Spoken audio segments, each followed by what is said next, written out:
2077 साल साउन 26 गते सोमबार बसेको मन्त्री परिषदको निर्णयहरू म सार्वजनिक गर्न गइरहेको छु। सर्वप्रथम कोभिडसँग सम्बन्धित निर्णय म यहाँहरूलाई बताउन गइरहेको छु।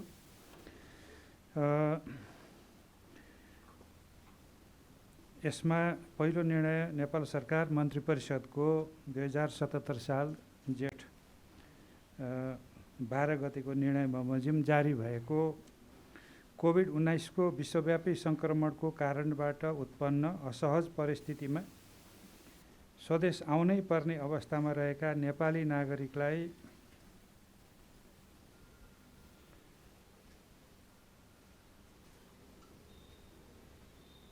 स्वदेश आउन सहजीकरण गर्ने सम्बन्धी आदेश 2077 को दफा 2 प्रवेश बिन्दु सम्बन्धी व्यवस्थामा रहेको उपदफा 1 को सट्टा देहायको उपदफा राख्ने र सोको सूचना नेपाल राजपत्रको अतिरिक्त अङ्कमा प्रकाशन गर्ने भनिएको छ। जेठ 12 गतेको निर्णयमा 20 वटा नाकाबाट अन्तर्राष्ट्रिय सीमा नाकाबाट नेपाल प्रवेश गर्न सक्ने भनिएकोमा त्यसलाई संशोधन गरेर मन्त्री परिषदको बैठकले 10 वटा नाकाबाट मात्रै भारत सीमावर्ती क्षेत्रका 10 वटा नाकाबाट मात्रै नेपाल छिर्न पाउने निर्णय गरेको छ र ती खास गरी भारतबाट स्थलमार्ग हुँदै स्वदेश आउने नेपालीको लागि नेपाल भारत सीमाका देहायका प्रवेश बिन्दु तोकिएको छ। काकरभिटा झापा, रानी मोरङ, माडर सिराहा, गौर रौतहटमा, वीरगञ्ज पर्सा जिल्ला, बेहलिया रूपन्देही जिल्ला, कृष्णनगर कपिलवस्तु जिल्ला, जमुना बाँके जिल्ला, गौरीफन्टा कैलाली जिल्ला र गट्टाचौकी कञ्चनपुर जिल्ला। कोभिडकै सन्दर्भमा अर्को निर्णय म सुनाउन गइरहेको छु। विश्वव्यापी महामारीको रूपमा फैलिएको कोभिड-19 रोगको सङ्क्रमणबाट सुरक्षित रहनका लागि छिमेकी मित्र राष्ट्रहरू लगायत अन्य मित्र राष्ट्रहरूले चालेका प्रयास र अनुभवहरू समेतलाई ध्यानमा राखी यस क्षेत्रमा बसोबास गर्ने व्यक्तिहरूलाई सो रोगको सङ्क्रमणबाट सुरक्षित राख्न नेपालले अन्तर्राष्ट्रिय सिमानामा रहेका प्रवेश गर्ने सबै प्रवेश बिन्दु र खुला सिमानाको जुनसुकै स्थानबाट हुन सक्ने यात्रुहरूको आवागमन 2077 साल साउन 32 गते आइतबार मध्यरातसम्मको लागि स्थगित गरिएकोमा हाललाई मिति 2077 भदौ 31 गते बुधबार तदनुरूप 2020 को सेप्टेम्बर 16 मध्यरातसम्मका लागि नेपालको अन्तर्राष्ट्रिय सिमानामा रहेका नेपाल प्रवेश गर्ने सबै प्रवेश बिन्दु र खुला सिमानाको जुनसुकै स्थानबाट हुन सक्ने यात्रुहरूको आवागमन स्थगित गर्ने गरी गरिएको निर्णयलाई निरन्तरता दिने। तर नेपाल सरकार मन्त्री परिषदको जेठ 12 कै निर्णय बमोजिम जारी भएको कोभिड-19 को विश्वव्यापी सङ्क्रमणको कारणबाट उत्पन्न असहज परिस्थितिमा स्वदेश आउनै पर्ने अवस्था रहेका नेपाली नागरिकहरूलाई स्वदेश आउन सहजीकरण गर्ने सम्बन्धी आदेश 2077 जुन मिति 2077 4/26 मा संशोधन समेत भएको थियो। त्यस बमोजिम स्थलमार्गबाट नेपाल प्रवेश गर्न तोकिएका प्रवेश बिन्दुबाट नेपाल प्रवेश गर्न दिने व्यवस्था र माल सामानको ढुवानी व्यवस्थालाई यथावत राख्ने, यो आदेशको पालना नगरी सीमानाकाबाट प्रवेश गर्ने गराउने वा प्रवेश गरेको मानिसलाई लुकाउने कार्य गरेमा प्रचलित कानुन बमोजिम कारबाही गर्ने। त्यसै गरी विश्वव्यापी महामारीको रूप लिएको कोभिड-19 को सङ्क्रमणको रोकथाम नियन्त्रणका लागि सरकारले सङ्क्रामक रोग ऐन 2020 को दफा 2 बमोजिम जारी गरेको आदेश जनताको जीवन रक्षाको लागि हो। हालसम्म यो आदेशको पालना गरेर सरकारको यो निर्णयमा साथ दिनुभएकोमा नेपाल सरकारले सम्पूर्ण दिदीबहिनी दाजुभाइहरूलाई हार्दिक धन्यवाद ज्ञापन गर्दछ। साथै संक्रामक रोग ऐन 2020 को दफा 2 बमोजिम जारी गरिएको आदेश र नेपालको अन्तर्राष्ट्रिय सिमानामा रहेका नेपाल प्रवेश गर्ने सबै प्रवेशबिन्दु र खुला सिमानाको जुनसुकै स्थानबाट हुन सक्ने यात्रुहरूको आवागमन स्थगित गर्ने कार्यको सबैले पूर्ण पालना गराई सहयोग पुर्याउनु हुन सम्पूर्ण दिदीबहिनी दाजुभाइहरूलाई नेपाल सरकार आग्रह समेत गर्दछ। कोभिडकै सन्दर्भमा यसअघि जारी गरिएका केही निर्देशनहरू अथवा केही निर्णयहरू परिमार्जन गरिएको छ।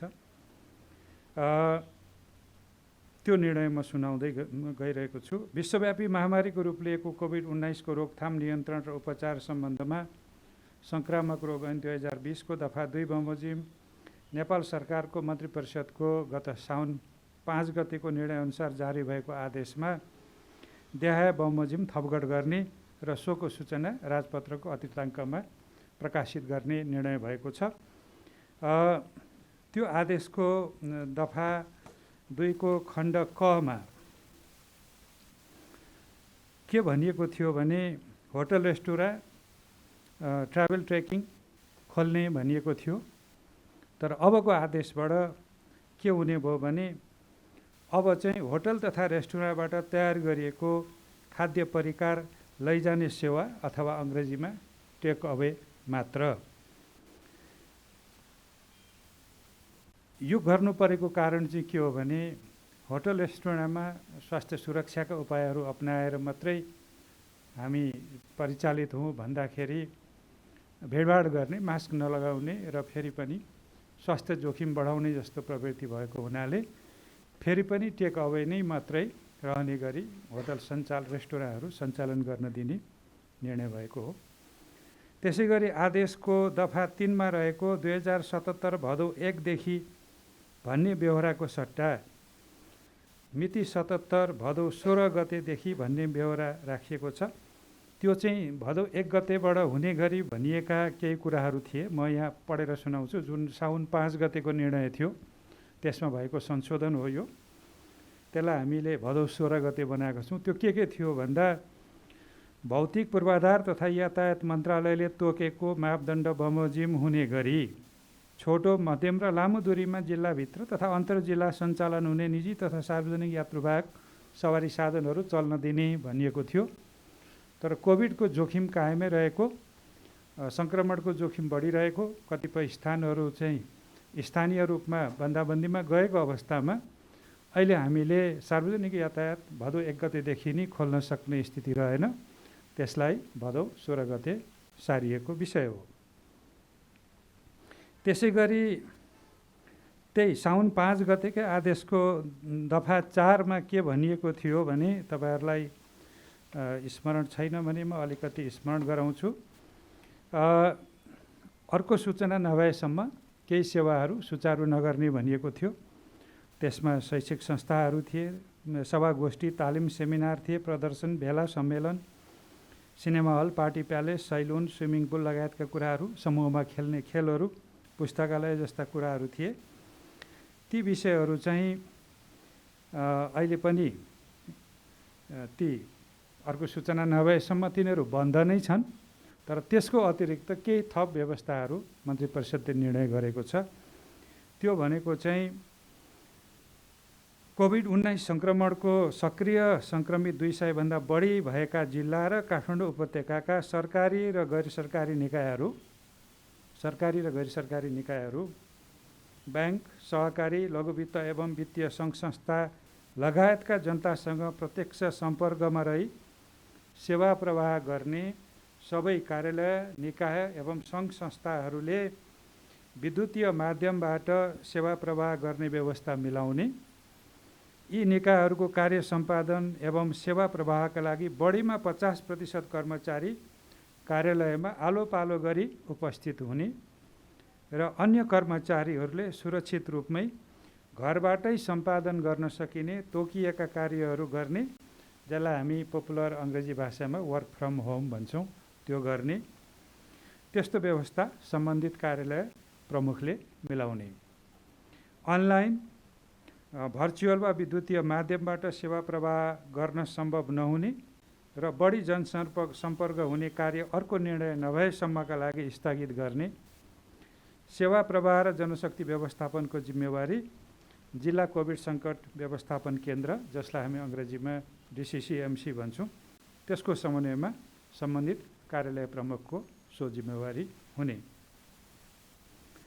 त्यसै गरी अर्को थपिएको प्रावधान छ, मानिसहरूको जमघट, भेटघाट र नजिकिने कार्यबाट कोभिड-19 को सङ्क्रमण बढ्दै गइरहेको हुँदा अत्यावश्यक बाहेक कुनै पनि प्रकारका बैठक, समीक्षा, गोष्ठी, सेमिनार, छलफल, भेला जस्ता सामूहिक जमघट हुने कार्यहरू नगर्ने, नगराउने।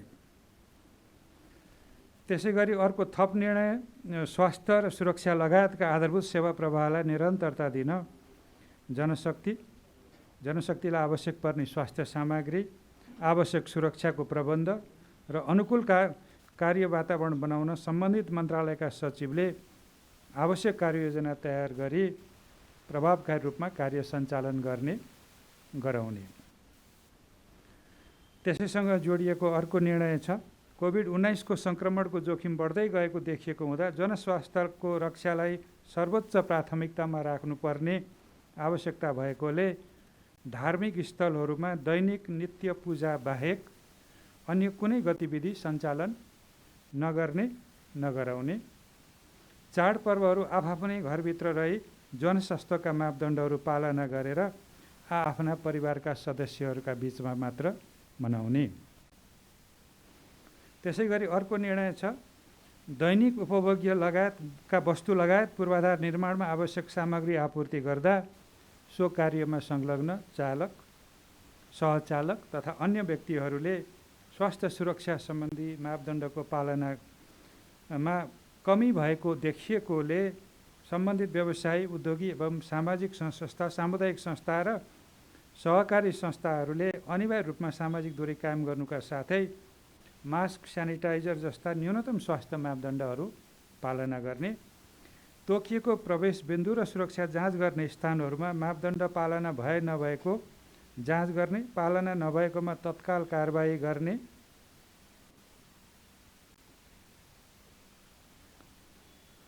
र जनस्वास्थ्य सुरक्षाका मापदण्ड पालना गराउने जिम्मेवारी विषयगत मन्त्रालयको सचिवको हुने। विषयगत मन्त्रालयका सचिवले मातहतका विभाग, कार्यालय र स्थानीय प्रशासनको समन्वयमा नियमित अनुगमन गर्ने। कोभिडसँगै सम्बन्धित अर्को निर्णय छ, शैक्षिक संस्थाहरू जसभित्र विद्यालय, कलेज, ट्युसन सेन्टर, तालिम केन्द्र आदि पर्छन्, सबै प्रकारका सभा, गोष्ठी, तालिम, सेमिनार, सबै प्रकारका प्रदर्शन, भेला तथा सम्मेलन, cinema hall, party palace, dance bar लगायतका मनोरञ्जन स्थल, सेलुन, ब्युटी पार्लर र स्पा, स्विमिङ पुल, जिमखाना लगायतका हेल्थ क्लब, समूहमा खेलिने खेलकुद र खेल मैदानमा हुने प्रस्तुति, सबै प्रकारका धार्मिक तथा सामाजिक स्थल, पुस्तकालय, सङ्ग्रहालय र चिडियाखाना हाल सञ्चालन निषेधकै अवस्थामा रहेको हुँदा सम्बन्धित मन्त्रालयबाट यसको नियमित अनुगमन गरी कडाइका साथ पालना गराउन एवं उल्लङ्घन गर्नेलाई प्रचलित कानुन बमोजिम कारबाही गर्ने। अर्को निर्णय, कोभिडसँगै सम्बन्धित काठमाडौँ उपत्यकाका 3वटा जिल्लाभित्र आवत-जावत गर्ने बाहेक कोभिड-19 को सक्रिय सङ्क्रमित सङ्ख्या 200 भन्दा बढी भएका जिल्लाबाट अन्य जिल्लामा जिल्ला कोभिड सङ्कट व्यवस्थापन केन्द्र तथा स्थानीय प्रशासनको अनुमतिमा बाहेक आवत-जावत नगर्ने, नगराउने। अत्यावश्यक कार्यका लागि मात्र अनुमति प्रदान गर्ने, अनुमति प्रदान गर्दा प्रयोजन समेत खुला यात्रा गर्ने व्यक्तिको नाम समेत समावेश गरी अनुमति पत्र जारी गर्ने। फुटपाथ, खुला ठाउँ र ठेलागाडा, साइकलमा सञ्चालन भइरहेका तरकारी, फलफुल, खाद्यान्न, लत्ता, कपडा लगायतका खुद्रा व्यापार व्यवसाय एवं कबाडी सङ्कलन गर्ने जस्ता कार्य जथाभावी रूपमा सञ्चालन हुँदा भिडभाड बढ्ने र कोभिड-19 को सङ्क्रमण समुदाय स्तरसम्म विस्तार हुने जोखिम बढेकोले यस्ता कार्यलाई सम्बन्धित स्थानीय प्रशासन, स्थानीय तहले निषेध गर्ने। उद्योग, कल कारखाना लगायतका व्यवसाय सञ्चालन गर्ने व्यवसायीहरूले हाल उद्योग व्यवसाय सञ्चालन गर्न तथा निजी र सार्वजनिक निर्माणको काममा लगाएका श्रमिक लगायतका जनशक्तिलाई अनिवार्य रूपमा जनस्वास्थ्य र सुरक्षाको मापदण्ड अवलम्बन गर्न लगाई उद्योग, कल कारखाना, सार्वजनिक तथा निजी निर्माणको परिसरभित्रै सुरक्षित रूपमा खाने बस्ने व्यवस्था मिलाउने, हाललाई अन्यत्र स्थानबाट कामदारहरू नल्याउने, कोभिड-19 सङ्क्रमणको कारण भविष्यमा आउन सक्ने जोखिम व्यवस्थापन गर्न सम्बन्धित उद्योग व्यवसायले आफ्नो क्षेत्रभित्रको आवश्यक क्वारेन्टाइन तथा आइसोलेसन लगायतका पूर्वाधारको प्रबन्ध समेत गर्ने। नेपाल सरकार मन्त्री परिषदको निर्णय बमोजिम अनुमति भएका व्यक्तिहरूलाई नेपाली कूटनैतिक नियोगको सिफारिसमा 300 जना र वैदेशिक रोजगार कल्याणकारी कोषबाट खर्च बेहोर्ने गरी उद्धार गरिने 200 जनासम्म नेपाली नागरिक गरेर दैनिक कुल 500 जनाको सङ्ख्यामा नबढ्ने गरी उडान अनुमति दिने। यस्ता उडानबाट आउने व्यक्तिहरूलाई काठमाडौँ उपत्यकामा नै तोकिएको स्थानमा क्वारेन्टाइनमा राख्ने व्यवस्था मिलाई सङ्क्रमण मुक्त भएको यकिन भएपछि मात्र सम्बन्धित गन्तव्यमा पठाउने व्यवस्था गर्ने। यसरी आउने व्यक्तिहरूलाई आवश्यक क्वारेन्टाइनको व्यवस्था काठमाडौँ उपत्यकाका स्थानीय तहको समन्वयमा काठमाडौँ, ललितपुर र भक्तपुर जिल्लाको जिल्ला कोभिड सङ्कट व्यवस्थापन केन्द्रले गर्ने। यसरी आउने यात्रीहरूको 5 देखि 7 दिनभित्रमा स्वास्थ्य तथा जनसङ्ख्या मन्त्रालयले RT-PCR परीक्षण गर्ने व्यवस्था मिलाउने। कोभिड-19 विश्वव्यापी सङ्क्रमणको कारणबाट उत्पन्न असहज परिस्थितिमा स्वदेश आउनै पर्ने अवस्थामा रहेका नेपाली नागरिकलाई स्वदेश आउन सहजीकरण गर्न सम्बन्धी आदेश 2077 मा तोकिएको प्रवेश बिन्दुहरूमा आवत जावत गर्ने व्यक्तिहरूको अभिलेख राख्ने, प्रवेश बिन्दु रहेकै जिल्लामा सम्बन्धित प्रदेश सरकारको समन्वय र नेपाली सेनाको सहयोगमा सम्बन्धित जिल्ला कोभिड सङ्कट व्यवस्थापन केन्द्रले आवश्यक बेड सङ्ख्याका क्वारेन्टाइनको व्यवस्था गर्ने। भारततर्फको सीमावर्ती क्षेत्रमा रहेका बस्ती एवं बजारमा कोभिड-19 सङ्क्रमण फैलिरहेको अवस्थामा त्यसलाई मध्यनजर गर्दै नेपाल भारत सीमाबाट नेपाल प्रवेश गर्न तोकिएका उल्लेखित निश्चित प्रवेश बिन्दुहरू बाहेक अन्य कुनै पनि स्थानबाट दैनिक रूपमा किनमेलको लागि आवत जावत गर्न, उद्योगको लागि कुनै प्रकारको जनशक्ति कामदार ल्याउन एवं कुनै पनि प्रकारको आवत जावत हुन नदिने व्यवस्था सम्बन्धित जिल्ला कोभिड सङ्कट व्यवस्थापन केन्द्रले मिलाउने। अब यसमा के भएको थियो तपाईँहरूलाई थाहै होला। उद्योग व्यवसाय चलाउनलाई प्राविधिकहरू कहिलेकाहीँ चाहिन्छ, बिग्रेका मिल मेसिनरीहरू बनाउनु पर्ने र सीमित मात्रामा उद्योग व्यवसायहरूले त्यस्तो मर्मत गर्ने व्यक्ति ल्याएर कारखाना परिसरमै सञ्चालनमा ल्याएर त्यहीँ राखेर छुट्टै राखेर त्यो मर्मसम्भार भइसकेपछि सुरक्षित ढङ्गले फिर्ता पठाउने गरिएको व्यवस्थाको काहीँ अलिकति कार्यान्वयन त्यही ढङ्गले हुन नसक्दा मजदुरहरू पनि आवत जावत हुन थालेको, मजदुरहरू पनि सीमापारीबाट आउने दिनभरि काम गर्ने र फर्केर जाने स्थिति बनेको। त्यसले गर्दा सीमावर्ती औद्योगिक कारोबार र चाहिँ गतिविधि हुने जिल्लाहरूमा बढी सङ्क्रमण बढ्यो। त्यसकारणले अहिले चाहिँ त्यो आवत जावतलाई पूर्णतः बन्द गर्ने निर्णय गरिएको हो। कोभिडसँगै सम्बन्धित अर्को पनि निर्णय छ। यो सङ्क्रमणको दर वृद्धि भइरहेको सन्दर्भमा लक्षण नदेखिएका सङ्क्रमितहरूलाई राख्न आवश्यक बेड सङ्ख्याका आइसोलेसन सेन्टर तयार गर्ने, सङ्क्रमणको दर बढिरहेको स्थानमा रहेको अस्पतालको हालको क्षमता अध्ययन गरी लक्षण भएका सङ्क्रमितहरूलाई उपचार गर्ने प्रयोजनको लागि स्वास्थ्य तथा जनसङ्ख्या मन्त्रालयले स्रोत साधनको आवश्यक प्रबन्धसहित निजी अस्पताल र शिक्षण अस्पतालहरूलाई प्रयोग गर्न सक्ने गरी वैकल्पिक व्यवस्था मिलाउने र हाल सङ्क्रमणको दर बढेका, सङ्क्रमणको उच्च जोखिममा रहेका एवं आवश्यक मात्रामा स्वास्थ्य कर्मीको अभाव देखिएका स्थानहरूमा स्वास्थ्य एवं जनसङ्ख्या मन्त्रालयबाट तत्काल आवश्यक जनशक्ति खटाई स्वास्थ्य सेवालाई सुदृढ र प्रभावकारी बनाउने।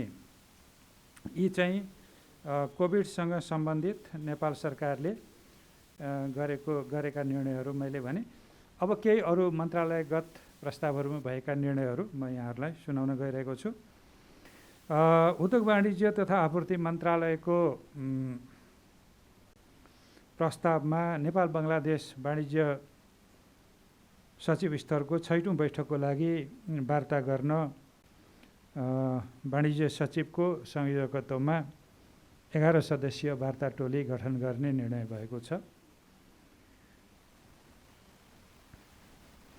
गृह मन्त्रालयको दुईटा प्रस्तावहरू, एउटा विभूषण सम्बन्धी विधेयकको मस्यौदा तर्जुमाको लागि सैद्धान्तिक स्वीकृति दिने। विभूषण सम्बन्धी पुरानो ऐन र त्यस अनुसार काम गर्दै जाँदा कतिपय समस्याहरू पनि सिर्जना भएको र यसलाई नयाँ प्रकारले व्यवस्थित ढङ्गले विभूषणको मर्यादा मूल्य कायम रहने गरी नयाँ ऐन तर्जुमा गरेर जानु आवश्यक देखेकोले यसको तर्जुमा गर्न सैद्धान्तिक सहमति दिएको विषय रह्यो। त्यसपछि नेपालीलाई विदेशमा कुनै पनि मुलुकले दिने सम्मान विभूषण प्राप्त गर्नलाई नेपाल सरकारको स्वीकृति चाहिन्छ। त्यसै क्रममा नेपाली सेनाका महासेनानी सञ्जय देउजालाई government of Lebanon, Lebanese republic, ministry of national डिफेन्सबाट प्रदान गरिएको विभूषण the medal of military valour silver degree ग्रहण गर्न स्वीकृति दिने निर्णय भएको छ। गृह मन्त्रालयकै यो रुकुम घटनासँग सम्बन्धित एउटा प्रस्तावमा मन्त्री परिषदले गरेको निर्णय म सुनाउन गइरहेको छु। रुकुम जिल्लामा जुन विभत्स घटना भयो, सरकारले त्यसको भर्त्सना गरेको छ र त्यसबाट धेरै हानि नोक्सानी, केही परिवारका सदस्यहरू मृत्यु भएको छ र केही घाइते भएका छन्। उनीहरूको लागि सरकारले केही राहतका निर्णयहरू गरेको छ, त्यो म सुनाउन गइरहेको छु। जिल्ला रुकुम पश्चिम चौरजारी नपा 8मा 77/2/10 गतेको घटनाका मृतक परिवारलाई प्रति परिवार रु 10 लाखका दरले आर्थिक सहायता उपलब्ध गराउन र घाइतेहरूको उपचार गर्दा लागेको बिल बमोजिमको उपचार खर्च सरकारले बेहोर्ने भन्ने निर्णय भएको छ। मृतक र चाहिँ अनि मृतकको बाबुहरूको विवरण यहाँ राखिएको छ। नवराज विक, गणेश बुढा मगर, लोकेन्द्र सुनार, सञ्जीव विक, गोविन्द साई भेरी, टिकाराम सुनार। तपाईँहरूलाई बाँडिने हार्ड कपीमा त्यो छँदैछ, डिटेल मैले भनिरहनु परेन। त्यसै गरी घाइतेहरूको विवरणमा पनि लालबहादुर खड्का, विभाग पुन, कैलाश भन, सरोज भडेल, भोला बिसी, युनिक भन, जीवन भन, सुदीप खड्का, गोविन्द सुनार, महेश कार्की, दिल्ली विक र सुनिल सुनार हुनुहुन्छ। उहाँहरूको उपचारको खर्च सरकारले बेहोर्ने र मृतकको परिवारलाई 10 लाख दिने निर्णय भएको छ। वन मन्त्रालयको दुईटा प्रस्ताव स्वीकृत भएको छ। एउटा चाहिँ सुपरमाई क्यास्केड जलविद्युत आयोजनाको लागि राष्ट्रिय वन क्षेत्र प्रयोग गर्न दिने र अर्को चाहिँ गर्चेङ खोला साना विद्युत जलविद्युत आयोजनाको लागि पनि वन क्षेत्र प्रयोग गर्न दिने। कृषि र पशु विकास मन्त्रालयको प्रस्तावमा खाद्य पदार्थहरूको गुणस्तर निर्धारण सम्बन्धी आदेश स्वीकृत गर्ने। केही वस्तुहरू पहिलेदेखि नै गुणस्तर निर्धारणमा छन्, तर केही वस्तुहरूको गुणस्तर निर्धारण भएको रहन्छ। उदाहरणको लागि हामी सबैले खाने गुतपाक अथवा हामी सबैले खाने चिउरा, हामी सबैले खाने दालमोट, यस्ता कमन हामी सबैले प्रयोग गर्ने वस्तुहरू समेतको गुणस्तर निर्धारण नहुँदाखेरि त्यस्ता वस्तुहरूको उपभोगमा उत्पादनकर्ता र विक्रेता पनि विवादमा पर्दै आएको र गुणस्तर निर्धारण गर्न आवश्यक भएकोले त्यो व्यवस्था गरिएको छ। संस्कृति, पर्यटन र नागरिक उड्डयन मन्त्रालयको प्रस्तावमा यो सानातिना पर्यटकीय पूर्वाधारहरू अब सङ्घ, प्रदेश र स्थानीय तहको साझेदारीबाट गर्नु राम्रो हुन्छ र पर्यटन मन्त्रालयले अहिलेसम्म गरिरहेका कतिपय कामहरू प्रदेश र स्थानीय तहको पनि सहभागिता भयो भने प्रभावकारी हुन सक्छ भनेर एउटा निर्देशिका बनाइएको छ, जसको नाम पर्यटन पूर्वाधार तथा पर्यटन उपज विकास साझेदारी निर्देशिका 2077 भनिएको छ। यसमा चाहिँ पर्यटकीय स्थलहरू, पर्यटकीय पूर्वाधारहरू, पर्यटकीय सेवाहरू को विकास गर्दा सङ्घले बेहोर्ने, प्रदेशले बेहोर्ने र स्थानीय तहले बेहोर्ने रकम खर्च, त्यसको लागत बेहोर्ने सम्बन्धी विधि यसमा लेखिएको छ। त्यसपछि प्रधानमन्त्री तथा मन्त्री परिषद कार्यालयको प्रस्तावमा यो जनगणना 2078 हामी सुरु गर्दैछौँ 78मा। त्यसको लागि घर परिवार सूचीकरण फारम र मुख्य प्रश्नावली स्वीकृत गर्ने प्रस्ताव थियो र त्यो घर परिवार सूचीकरण गर्ने फारम र प्रश्नावली मन्त्री परिषदले स्वीकृत गरेको छ। सञ्चार तथा सूचना प्रविधि मन्त्रालयको प्रस्तावमा प्रेस काउन्सिल नियमावली 2077 स्वीकृत गर्ने भनिएको प्रस्ताव स्वीकृत गरिएको छ र मूलतः नेपाल सरकारको मन्त्री परिषदको हिजै सोमबार बसेको बैठकका निर्णयहरू मैले सार्वजनिक गरेँ। तपाईहरुलाई यसमा थप केही स्पष्ट हुनुपर्ने विषय छ भने सोध्न सक्नुहुन्छ। धन्यवाद।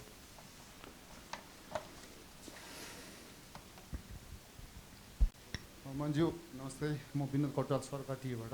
मैले जान्न खोजेको चाहिँ यो नेपाली सेनाको उपल्लो तहमा भएको भन्ने सुन्नमा आएको थियो, यो बारेमा अलिकति स्पष्ट हुन चाहिँ बताइदिनु। नेपाली सेनाको सहायक रथी विज्ञानदेव पाण्डे र महासेनानी नकुल बहादुर रायमाझीको बढुवा गरी पदस्थापन गर्ने र उपरथी सरोज प्रताप राणा र 25 सहायक रथीहरूको सरुवा गर्ने निर्णय भएको थियो। त्यसै गरी नेपाली सेनाका प्राविधिक प्रमुख सेनानी सानुमैया श्रेष्ठलाई प्राविधिक महासेनानी दर्जामा बढुवा गर्ने निर्णय भएको थियो। नमस्कार, म दीपक श्रेष्ठ, गोर्खापत्र दैनिकबाट। आज यो निर्णयहरू सुन्दा चाहिँ अब यो बन्दाबन्दीकै स्वरूपतिर हामी फेरि गइरहेछौँ जस्तो पनि लाग्यो। अब अस्ति हजुरले भन्नुभएको थियो बन्दाबन्दी अब गरिँदैन, अब केही स्वास्थ्य सुरक्षाको विषयमा चाहिँ अब अलिकति पढाइ गरिन्छ भन्नुभएको थियो। के हो, हामी त्यो बन्दाबन्दीतिर गइरहेछौँ कि अब अलिकति यो सुरक्षाको दृष्टिकोणले मात्रै हामीले अलिक पढाइ गर्न खोजेको एउटा कुरा। अरू कुरा चाहिँ 1 गतेबाट विद्यालयको भर्ना खोल्ने कुरा पूर्व निर्णय थियो, त्यो विषयमा चाहिँ अलिकति केही आएन जस्तो लाग्यो, अलिकति स्पष्ट पारिदिनु। धन्यवाद। विद्यालय भर्ना लगायतका धेरै कुराहरूलाई हामीले भदौ 16बाट सार्यौँ। अहिले चाहिँ 15 दिनलाई हामीले फेरि भदौ 15सम्म चाहिँ धेरै गतिविधिहरू नगर्ने भनिएको छ। लकडाउन या बन्दाबन्दी भन्ने शब्द चाहिँ हामीले मन्त्री परिषदको निर्णयमा परेको होइन, हामीले बोलचालको भाषामा यो आदेश जारी गर्दाखेरि आदेशले लगभग त्यही स्थितिमा पुर्याएको हो। अहिले हामी मुलुकव्यापी बन्दाबन्दी गरेका छैनौँ र त्यो कायमै छ।